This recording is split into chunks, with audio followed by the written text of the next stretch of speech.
श्रीमद् भगवत गीता द्वितीय अध्याय श्लोक क्रमांक 5।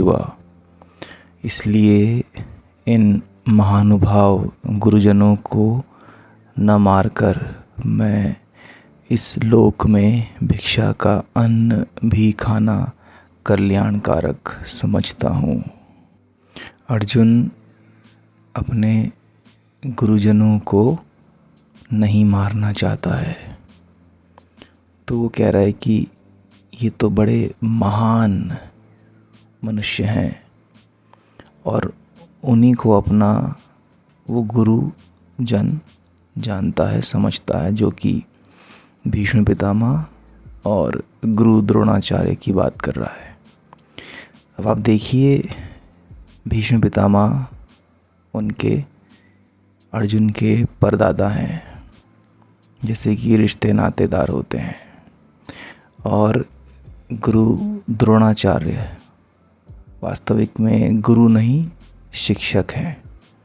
उनको शस्त्र विद्या सिखाई है, परंतु जो वास्तविक ज्ञान है, जो कि आत्मज्ञान होता है, स्वयं का ज्ञान होता है, वह तो अर्जुन को किसी ने भी नहीं दिया, किसी ने भी नहीं सिखाया। और उसी के लिए कृष्ण अर्जुन से पूरी गीता कहते हैं। परंतु अभी अर्जुन इन्हीं को अपना गुरु जानता है।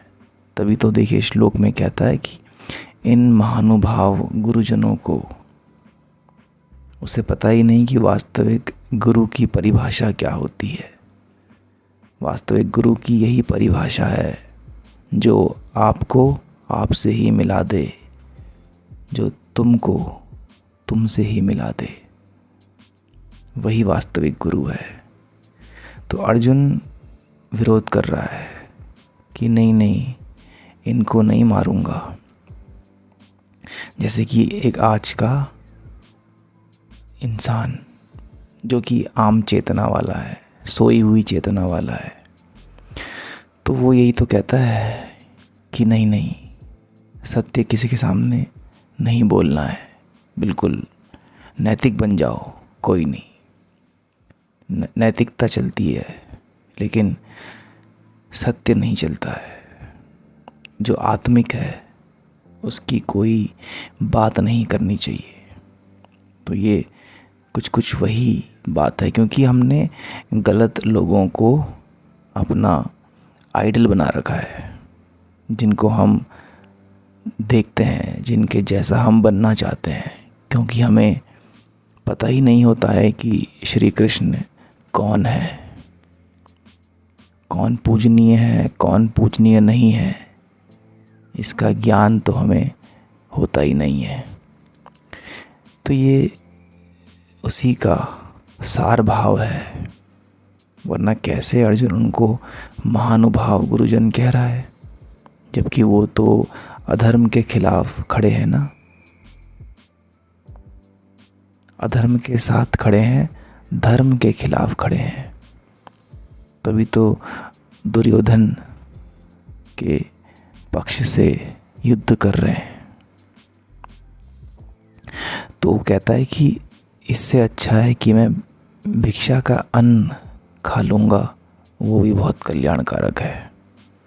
जैसे कि चलता ही है कि भाई चलो कुछ नहीं तो त्यागी बन गए, कि वैरागी बन गए, कि भीख मांग के खाते हैं।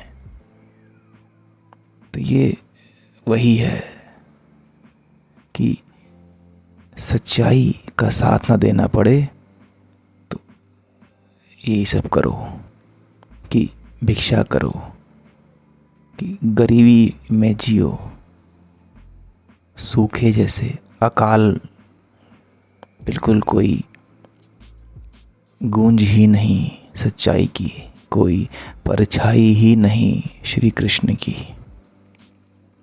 तो आगे कहते हैं, क्योंकि गुरुजनों को मारकर भी इस लोक में रुधिर से सने हुए अर्थ और काम रूप भोगों को ही तो भोगूंगा।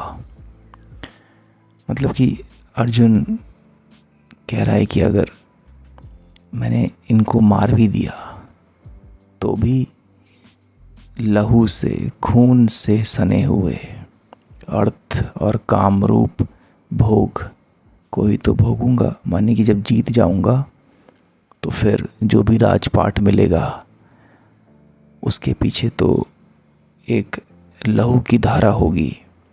तो ये अज्ञान है हमारा, ये हमारा घोर अज्ञान की बात चल रही है। क्योंकि अभी अर्जुन को पता ही नहीं है कि कौन मरता है और कौन नहीं मरता है, कौन जीवित रहता है और कौन जीवित नहीं रहता है। ये आत्मज्ञान की ही कमी है, आत्म अवलोकन नहीं हुआ है, इसीलिए ऐसी बात अर्जुन कर रहा है। अर्जुन को अभी स्पष्टता नहीं है और इसी बात की गहराई में हम अगले श्लोक में बात करेंगे।